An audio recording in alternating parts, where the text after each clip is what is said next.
قبل از فورد ماشین یه اسباب بازی گرون بود، فقط برای ثروتمندها. اما یه مرد ساده از دیترویت تصمیم گرفت کاری کنه که دنیا رو روی چرخ بندازه. اسمش هنری فورد بود. اواخر قرن 19 فورد یه مهندس معمولی بود که عاشق موتور بود.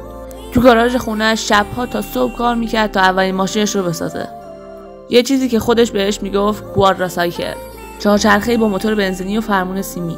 و همون شب سال 1896 اولین جرقه انقلاب خودرو زده شد. اما راه فورد آسون نبود. شرکت اولش ورشکست شد، شرکت دومش هم همینطور. اما اون یه چیز خوب فهمیده بود.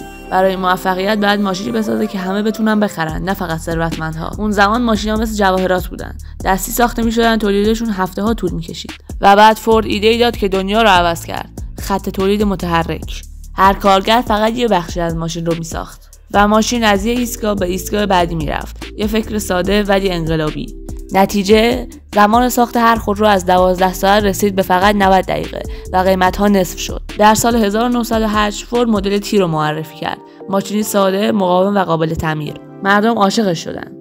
مدل تی در کمتر از 2 دهه بیش از 15 میلیون دستگاه فروخت. فورد فقط یه ماشین نساخت، یه طبقه جدید از مردم رو به دنیای خودرو وارد کرد. جالب‌تر این که فورد حقوق کارگراش رو 2 برابر کرد تا بتونه بهترین نیروها رو نگه داره و اونها خودشون مشتری ماشینش بشن. اون میدونست یه اقتصاد قوی یعنی کارگرای خوشحال و مصرف کننده های راضی. فورد فقط یک کارخونه نساخت، اون مفهوم تولید انبوه رو به دنیا داد. از خط تولید اون نه فقط ماشین بیرون اومد، بلکه یه تمدن صنعتی جدید متولد شد و از اون روز چرخهای دنیا هیچ وقت از حرکت نایستادن. حتما سابسکرایب کن چون داستان بعدی حتی از اینم جذاب‌تره.